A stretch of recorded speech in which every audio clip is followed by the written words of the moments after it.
5월 21일 금요일 새벽 예배 본문의 말씀은 사무엘상 6장 1절로 18절까지 말씀이 되겠습니다. 사무엘상 6장 1절로 18절까지 말씀을 통해서 금요일에 주시는 하나님의 은혜를 함께 나누도록 하겠습니다. 자, 이제 어제 우리가 그 5장의 말씀에서 하나님의 언약궤가 블레셋에서 당하지 말아야 될 취급과 그런 불경스러운 일들을 당함으로 하나님께서 직접 블레셋 나라와 사람들을 징계를 내리시고 벌을 내리시는, 그래서 이제 하나님의 언약궤가 그들이 스스로 하나님의 언약궤를 원래 있던 곳으로 좀 돌려보내자 하는 블레셋 사람들이 그러한 결정을 내렸다는 것까지를 말씀을 통해서 보았습니다. 자, 오늘 6장에서는 언약궤가 이스라엘 땅으로 돌아옵니다. 그 과정의 기록인데 중요한 건 하나님께서 하나님의 백성들, 하나님의 택하신 사람이 그 역할을 제대로 감당 못하실 때 하나님께서는 절대로 하나님이 정하신 일, 또 하나님이 하시고자 하는 일을 못하실 수 있는 분이 아니라는 거. 그렇기 때문에 정말 부족하고 죄 많은 비천한 나를 어떤 하나님의 일에 사용하시고 들어 쓰신다면 정말 감사함으로 최선을 다해서 그 일을 감당하는 저와 여러분이 되어야 될 줄 믿습니다. 하나님의 언약궤는 하나님 자신 스스로가 있어야 할 곳으로 이제 언약궤를 옮기십니다. 그 과정의 기록을 통해서 오늘 말씀을 통해서 주시는 교훈을 함께 받도록 하겠습니다. 자, 6장 1절 봅니다. 여호와의 궤가 블레셋 사람들의 지방에 있은 지 7달이다. 네. 여기서 블레셋 사람들의 지방에 있은지, 그러니까 블레셋 사람들의 영토에 있은지라고 해석이 될 것처럼 블레셋 사람들의 지방 그랬는데, 블레셋 사람들의 이 지방이라고 번역한 히브리어 단어의 원문에 빈들이라는 뜻이 있어요. 들판. 그러니까 이들이 뭐냐면 신전에도 도보고 어디에도 도봤는데 자신들이 다 그냥 하나님 앞에 벌을 받으니까 죽고 사람이 독한 종기가 나고 그러니까 벌판에 뒀다는 거예요. 빈들에. 어떻게 할 수가 없으니까. 7달 동안이나. 그래서 2절 블레셋 사람들이 제사장들과 복술자들을 불러서 이르되 우리가 여호와의 궤를 어떻게 할까? 그것을 어떻게 그 있던 곳으로 보낼 것인지 우리에게 가르쳐달라. 그러니까 블레셋의 리더들이, 어떤 정치 지도자들이 야, 이건 어떻게 하면 좋겠냐. 그래서 그들의 제사장과 주술사들을 불러서 어떻게 하면 좋겠냐 이렇게 물어요. 3절 그들이 이르되 이스라엘의 신의 궤를 돌려보내려거든 거저 보내지 말고 그에게 속건제를 드려야 할지니라. 그리하면 병도 낫고 그의 손을 너희에게서 옮기지 아니하는 이유도 알리라. 그러니까 한마디로 이들이 하나님을 좀 알긴 않았어요. 야, 하나님 신에게 제사를 드려야 되지 한마디로 노여움을 풀어드려야 되지 않겠냐.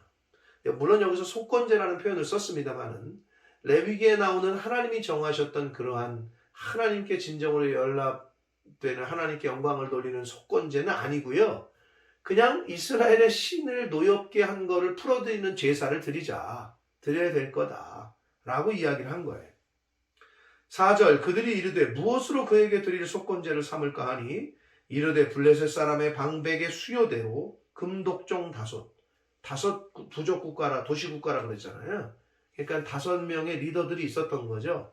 그러니까 5 금독종과 금쥐 5마리라야 하리니 너희와 너희 통치자에게 내린 재앙이 같음이다. 그 5 나라의 블레셋에 하나님께서 벌을 내리셨으니까 이스라엘의 신이 그 5 나라에 그 속죄한다는 의미로 5개를 준비해야 된다 이거죠, 한마디로. 5절 그러므로 너희는 너희의 독한 종기의 형상과 땅을 해롭게 하는 쥐의 형상을 만들. 그러니까 하나님 여호와 이스라엘의 신 하나님이 기뻐 받으시는 속건제가 아니고요. 그들 생각에 하나님 이스라엘의 신을 노여움을 풀어드리는 자기들 나름대로의 방법대로 지금 제사를 드려보자 이거거든요. 그래서 쥐의 형상을 만들어 이스라엘 신께 영광을 돌리라. 그가 혹 그의 손을 너희와 너희의 신들과 너희 땅에서 가볍게 하실까 하노라. 야, 이렇게 하면 이스라엘의 신이 우리를 좀 노여움을 풀어주시지 않겠냐, 좀 이렇게 생각한 거예요. 6절 봅니다. 애굽인과 바로가 그들의 마음을 완악하게 한 것 같이 어찌하여 너희가 너희의 마음을 완악하게 하겠느냐.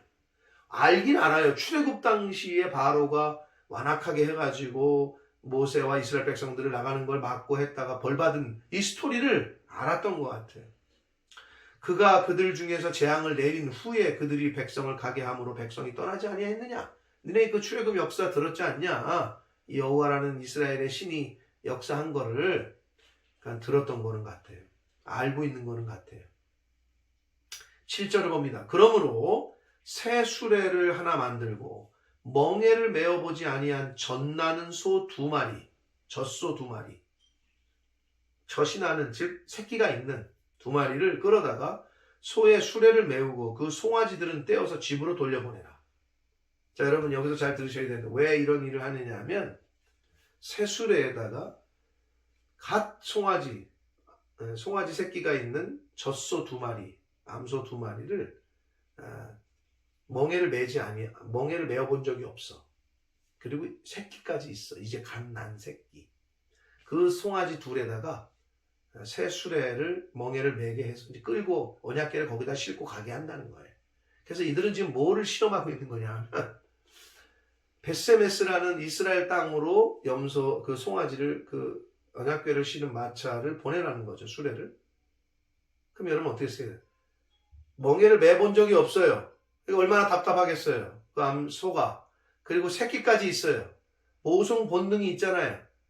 그래서 그 언약궤를 맨 거를 이스라엘 땅으로 돌려보내는데 그 염소, 그 송아지 소들이 만약에 돌이켜서 모성 본능대로 송아지 쪽으로 있는 곳으로 가거든 이거는 하나님 이스라엘의 신이 자기들에게 내린 게 아니라 우연히 그냥 발생한 일이고 그 모성애까지도 컨트롤해서 이 소 둘을 이스라엘 땅으로 만약에 그 언약궤를 끌고 간다면 그 소들이 즉 하나님이 그 모성애가 있는 소를 이스라엘 땅으로 끌고 가게 하신다면 그거는 이스라엘의 신이 우리에게 한 것이 맞다라고 테스트를 해보자는 거예요. 그래서 지금 그 얘기를 하고 있어 이들이. 보시면 7절 새 수레 하나 만들고 멍에를 메어보지 아니한 젖나는 소 2마리를 끌어다가 소의 수레를 메우고 그 송아지들은 떼어 집으로 돌려보내고 8절 여호와의 궤를 가져다가 수레에 싣고 속건제로 드릴 금으로 만든 물건들은 상자에 담아 궤 곁에 두고 그것을 보내어 가게 하자. 9절 보고 있다가 만일 궤가 그 본 지역길로 올라가서 벳세메스 즉 이스라엘 땅으로 가면 이 큰 재앙은 그가 우리에게 내린 것이고 그렇지 아니하고 우리를 친 것이 그의 손이 아니요 우연히 당한 줄로 알자. 즉 그 소 2마리가 새끼한테로 있는 곳으로 자기네 땅으로 블레셋 땅으로 오면 야 이건 신이 한 게 아니야. 그냥 어떻게 뭐가 맞아 떨어가지고 우연히 일어난 거야 라고 생각하자.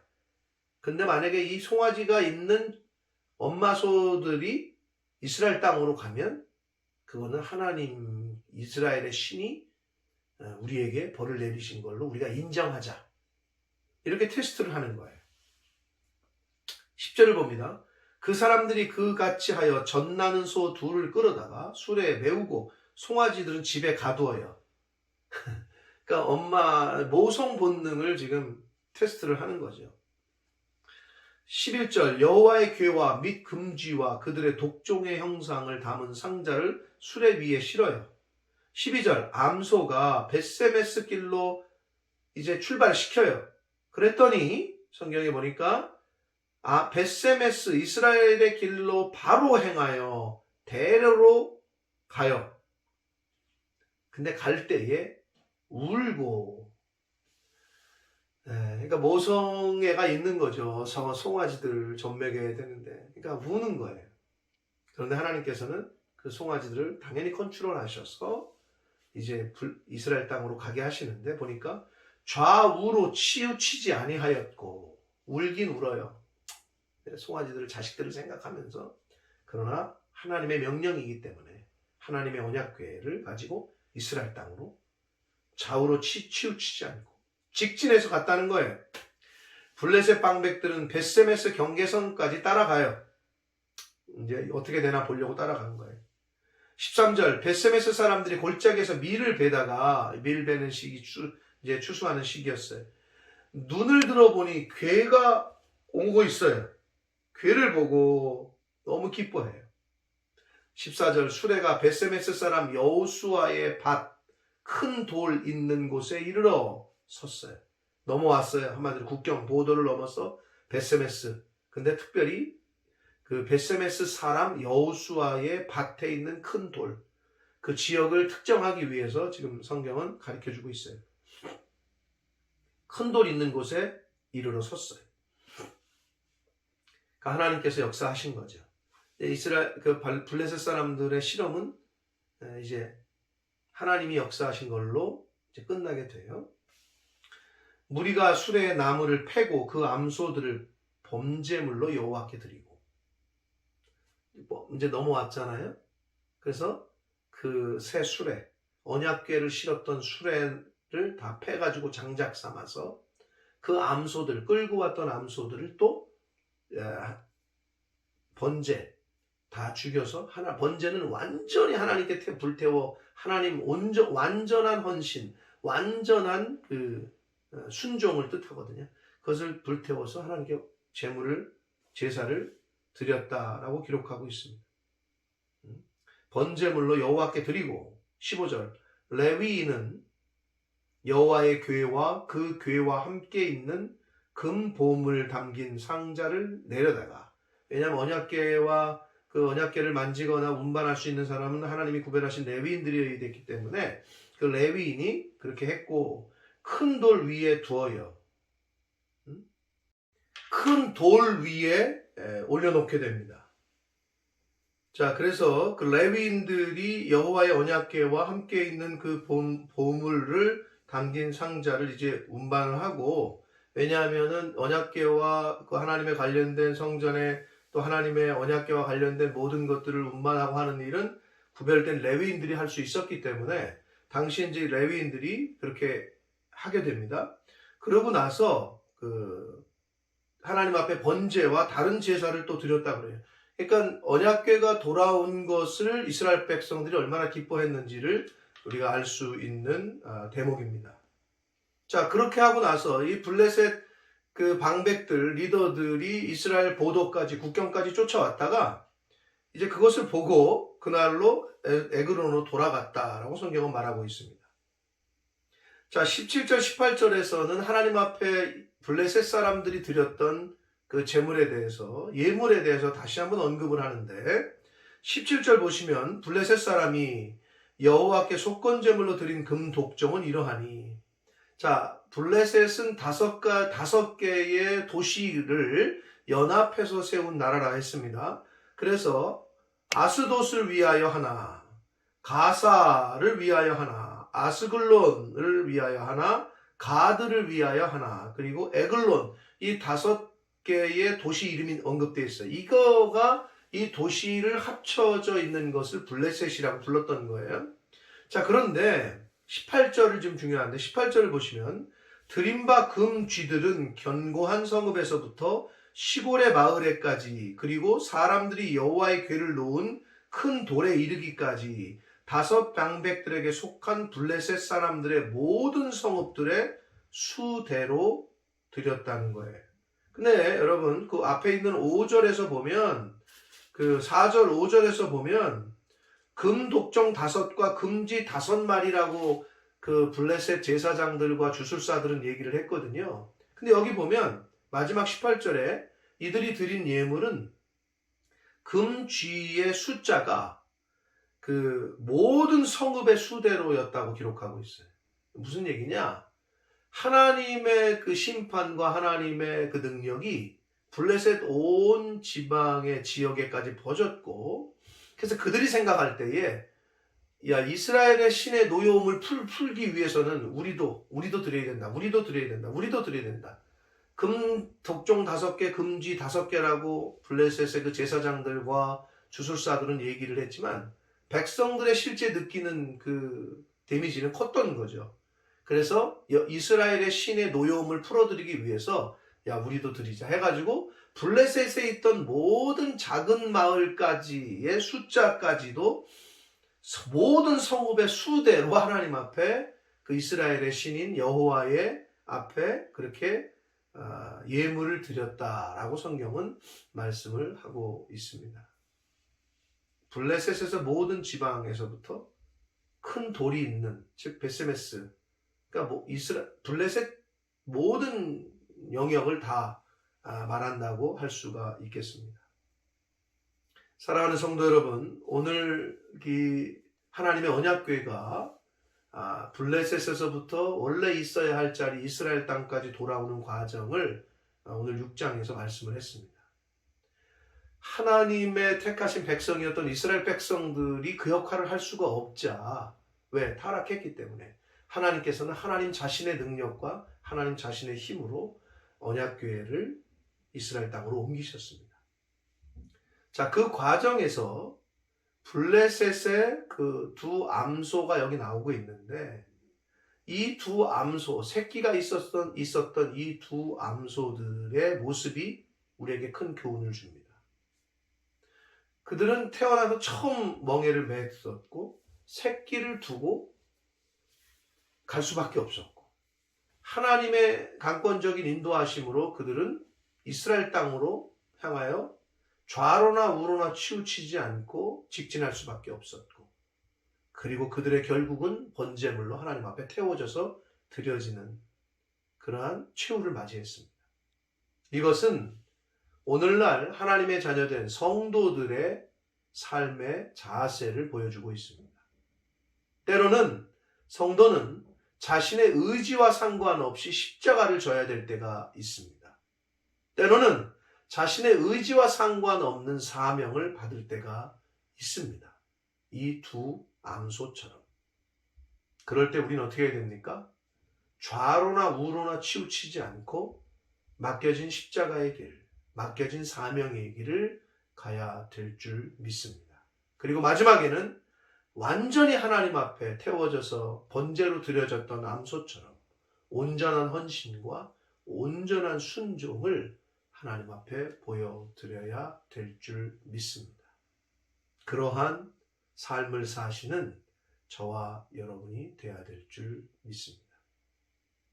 저와 여러분의 남은 인생 가운데 때로는 저와 여러분에게 내가 원하지 않는 십자가의 길, 사명의 길을 하나님께서 허락하신다면 또 명하신다면 그 길을 감사함으로 기쁨으로 순종하며 걸어가는 저와 여러분의 남은 인생이 되기를 예수 그리스도 이름으로 축복합니다. 기도하겠습니다. 살아계신 하나님 아버지 감사와 찬송과 영광을 올려드립니다. 하나님의 은혜로 오늘도 새날 주시고 생명을 연장시켜 주시고 하나님의 말씀을 또 전하고 듣게 해주시니 아버지 감사합니다. 아버지 하나님, 오늘 하나님의 언약궤가 블레셋 이방 땅에서 원래 있어야 할 땅 이스라엘 땅으로 돌아오게 되는 과정을 오늘 말씀을 통해 저희가 들었습니다. 아버지, 이스라엘 백성, 택함을 받은 이스라엘 백성들이 그 역할을 했어야 됨에도 그들이 범죄하여 하나님께서 그들을 사용할 수가 없으셨고 하나님께서는 직접 하나님의 언약궤를 이스라엘 땅으로 옮기셨습니다. 그 과정에서 암소 2마리의 모습이 저희들에게 큰 교훈을 줍니다. 새끼도 있었고 그러나 하나님의 명령에 순종하여 좌로나 우로나 치우치지 않고 벳세메스까지 그 수레를 언약궤를 끌고 온 2 암소 그리고 마지막에는 번제물이 되어 하나님 앞에 온전한 헌신과 순종을 했던 그 암소 자신들의 의지와는 상관없었으나 가야 될 곳으로 가는 임무를 완성했습니다. 하나님 아버지, 하나님의 자녀된 저희들에게 때로는 우리의 의지와는 상관없는 십자가의 길, 사명의 길이 주어질 때 그 길을 순종함으로, 감사함으로 그 사명의 길, 십자가의 길을 감당하며 살아가는 하나님의 자녀된 저희들 모두가 되도록 주여 은혜 내려 주옵소서. 예수 그리스도 이름으로 축복하며 기도 올리옵나이다. 아멘.